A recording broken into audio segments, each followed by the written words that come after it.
नमस्कार दोस्तों, YS nursing academy के इस शानदार प्लेटफॉर्म पर आपका फिर से स्वागत है।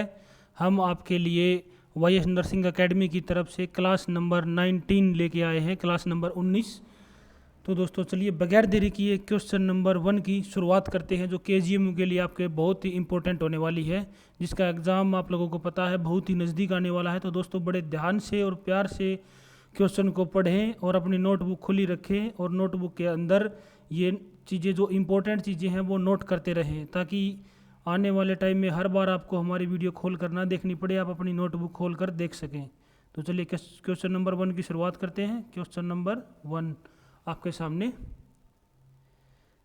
The emergency department nurse is assessing a client who has sustained a blunt injury to the chest wall, which finding indicate the presence of pneumothorax in this client sorry।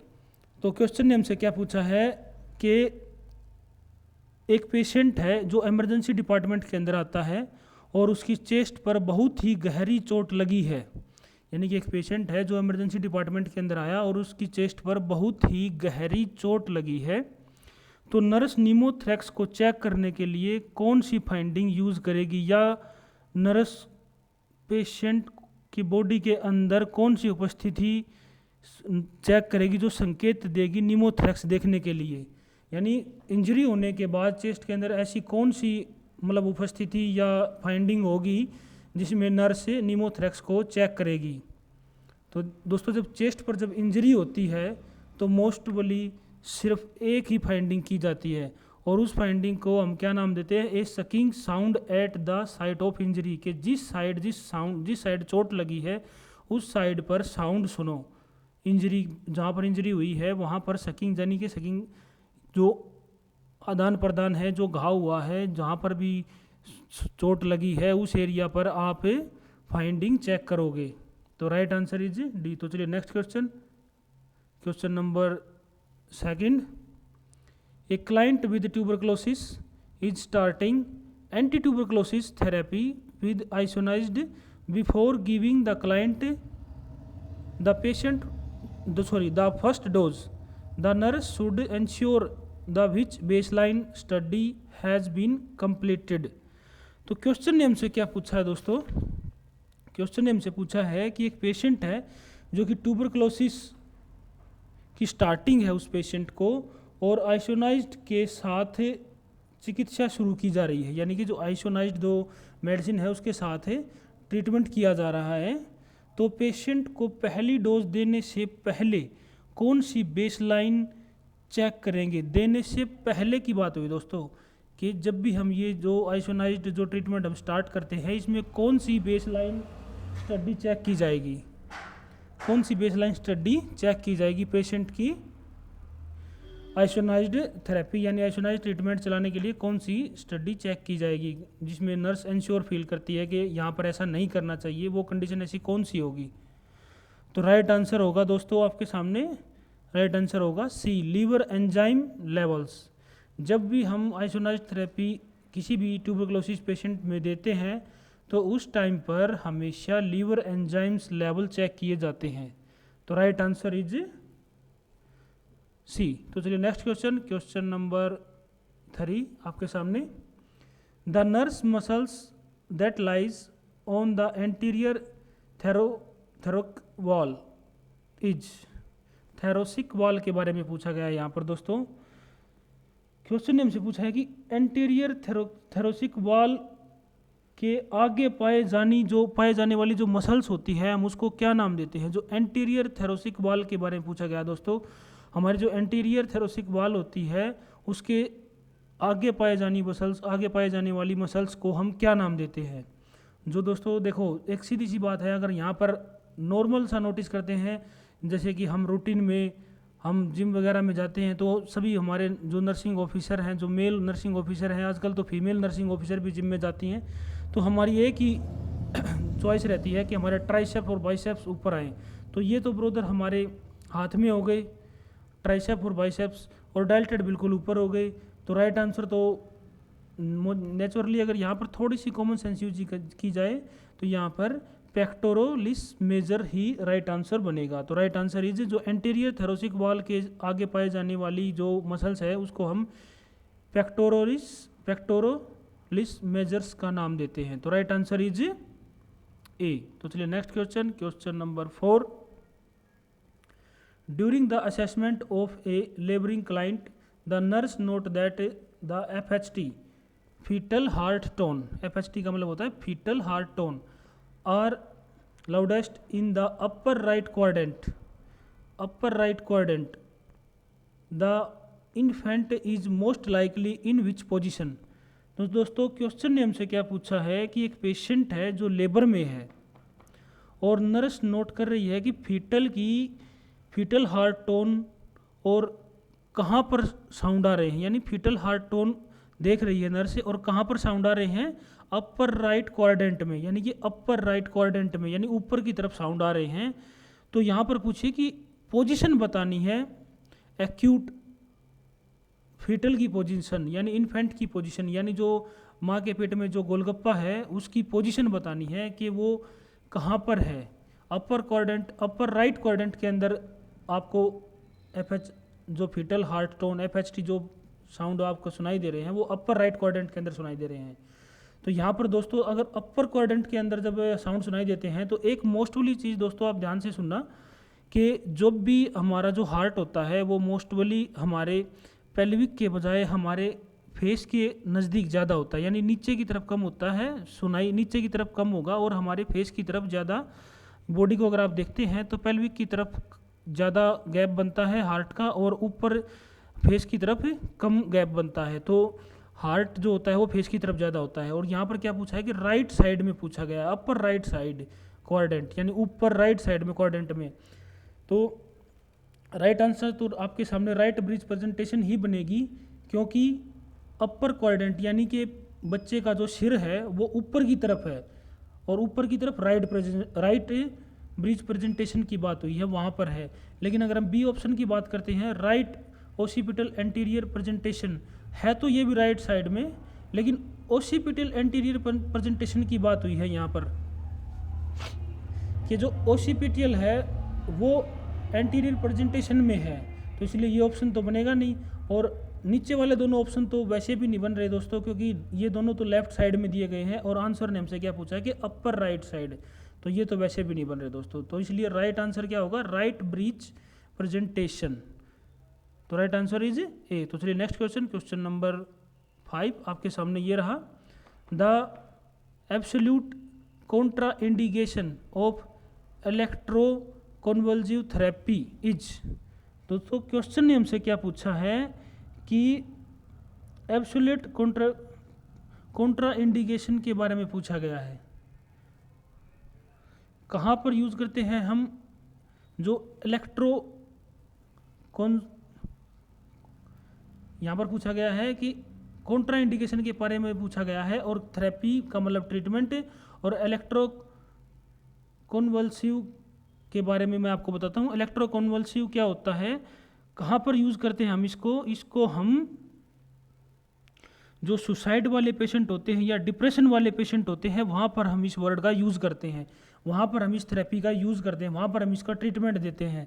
तो राइट आंसर क्या बनेगा दोस्तों, यहाँ पे जो suicide या depression वाले patient हैं उनमें हम ये ट्रीटमेंट देते हैं। और मोस्टली हम यहाँ पर क्या यूज़ करेंगे, राइज्ड इंट्राक्रेनियल टेंशन, यानी कि अगर हम डायबिटीज़ की बात करते हैं तो वहाँ पर ये ऑप्शन तो बिल्कुल नहीं बनता, क्योंकि हम जो इलेक्ट्रोकन्वल्सिव की बात की जाए तो ये तो मोस्टली मैं आपको बता दिया कि सुसाइड वाले या फिर डिप्रेशन वाले पेशेंट के अंदर यूज़ करते हैं।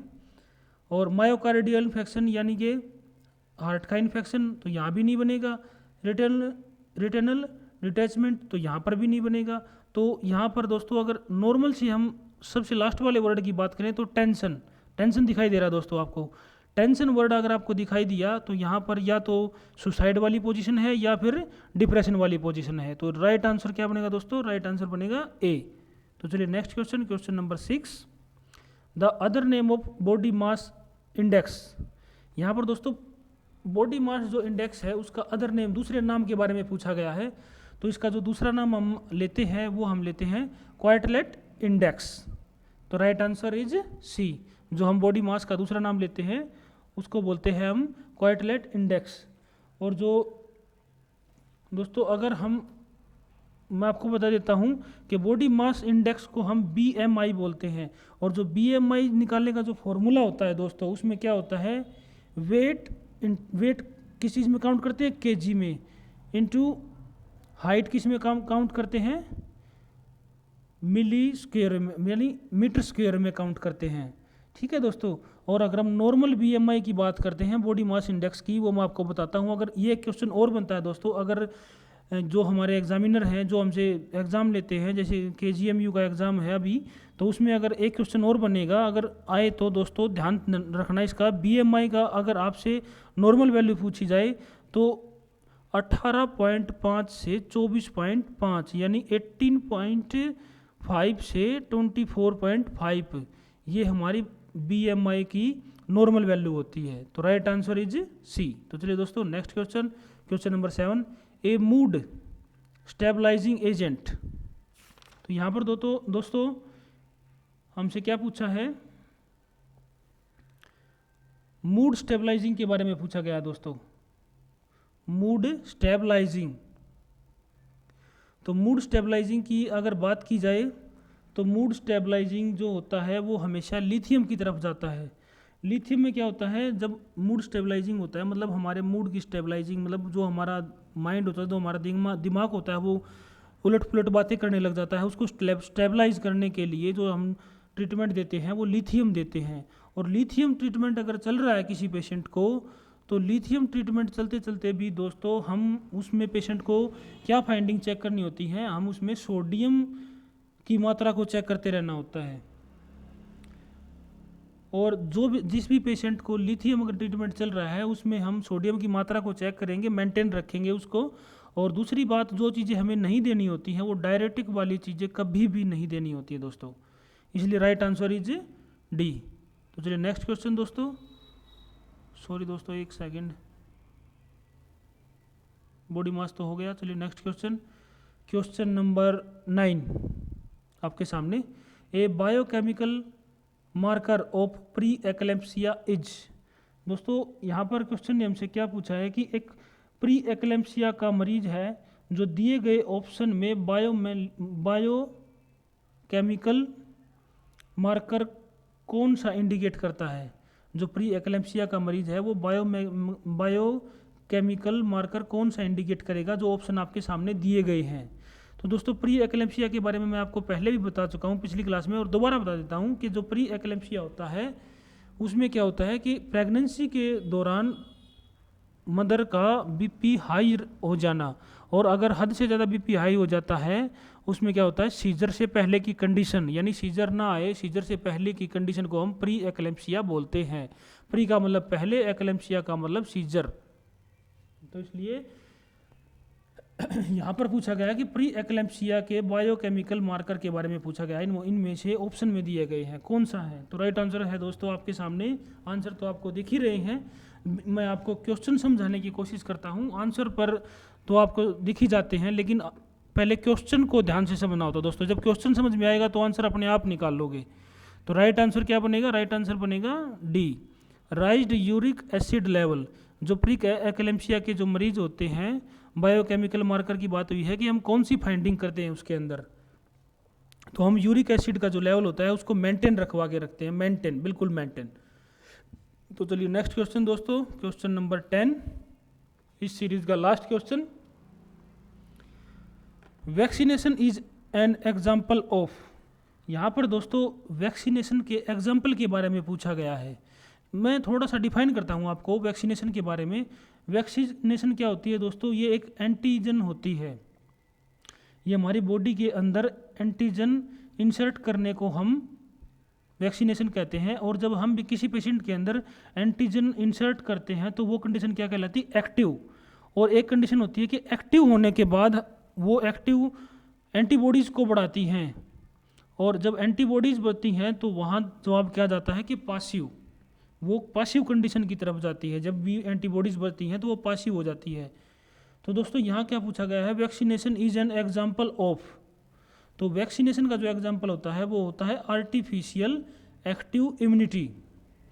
और यहाँ पर हार्ड इम्यूनिटी की बात करें तो ये हार्ड इम्यूनिटी जो होती है ये कम्युनिटी इम्यूनिटी के अंदर आती है, और आर्टिफिशियल एक्टिविटी इम्यूनिटी वैक्सीनेशन के अंदर आती है। और अगर हम आर्टिफिशियल पासिव की बात करते हैं, आर्टिफिशियल पासिव इम्यूनिटी की बात करें तो ये बाहर से दे रहे होते हैं हम पेशेंट को। अगर बाहर से डायरेक्ट देंगे तो वो एंटीबॉडी दे रहे होते हैं, बाहर से अगर हम डायरेक्ट देते हैं तो एंटीबॉडी के रूप में आती है। और नेचुरल तो दोस्तों नेचुरल होता है, जैसे कि कोई बच्चा है वो अपनी मदर का दूध पी रहा है और अपनी मदर से इम्यूनिटी ले रहा है, उसको नेचुरल इम्यूनिटी बोलते हैं। तो दोस्तों राइट आंसर इज बी। शायद दोस्तों एक क्वेश्चन मिस हो गया है, उसको मैं आपको वैसे समझा देता हूँ। क्वेश्चन है, आप उस क्वेश्चन का हमारे जो भी क्वेश्चन मैं आपको बताऊंगा वो यहाँ पर लिखा हुआ नहीं है, लेकिन दोस्तों उस क्वेश्चन को ध्यान से सुनना और कमेंट बॉक्स में उसका आंसर देना। जो हम नेक्स्ट वीडियो कल आपके सामने लेके आएंगे उसमें सबसे पहले क्वेश्चन मैं आपको वही दिखाऊंगा जो अभी मैं आपसे पूछने वाला हूँ। तो यहाँ पर क्वेश्चन मैं आपसे क्या पूछने वाला हूँ, द टर्म सेफेलोकोडियल मीन्स, यहाँ पर सेफेलोकोडियल की बात हुई है दोस्तों। द टर्म सेफेलोकोडल मीन्स, सेफेलोकोडल्स का मीनिंग पूछ रहा हूँ मैं आपसे दोस्तों। और जो सेफेलो होता है वो हमारे हेड के अंदर काउंट करते हैं, और जो हम अगर कोडल की बात करें वो टेल के अंदर काउंट करते हैं। और यहाँ पर ये क्या होता है दोस्तों, मोस्टली ग्रोथ एंड डेवलपमेंट में हम इसको यूज़ करते हैं, और मोस्टली जो बच्चों के अंदर देखने को मिलती है। तो इसका राइट आंसर गैस कीजिए दोस्तों। आंसर मैं आपको दे देता हूँ, simple to complex, centre to middle line, infancy to adolescence and head to tail. तो दोस्तों आंसर के अंदर जब मैंने आपको क्वेश्चन समझाया था उसके अंदर मैंने आंसर भी दे दिया है, सेफेलोकोडल। सेफेलो का मतलब होता है हेड और कोडल का मतलब होता है टेल, और ये ग्रोथ एंड डेवलपमेंट में यूज़ की जाती है जो मोस्टली बच्चों के अंदर देखने को मिलती है। तो आंसर आपके सामने 4 थे, simple to complex, centre to mid line, infancy to adolescence and the answer head to tail. तो चलिए दोस्तों ये थी हमारी क्लास नंबर 19। नेक्स्ट सीरीज़ में हम आपके लिए क्लास नंबर 20 लेके आएंगे, और जो क्वेश्चन मैंने आपको लास्ट में दिया है इसका आंसर आप 10 सीरीज़ में अगली सीरीज़ में देने की कोशिश करना, नहीं तो मैं आपको समझा ही दूंगा। और क्वेश्चन में मैंने आंसर भी दे दिया है दोस्तों, जो हमारे नर्सिंग ऑफिसर हैं अगर वो समझ गए होंगे तो राइट आंसर उनको पता चल गया होगा। तो चलिए दोस्तों, thank you. Voice nursing academy की तरफ से कल नेक्स्ट क्लास लेके आएंगे।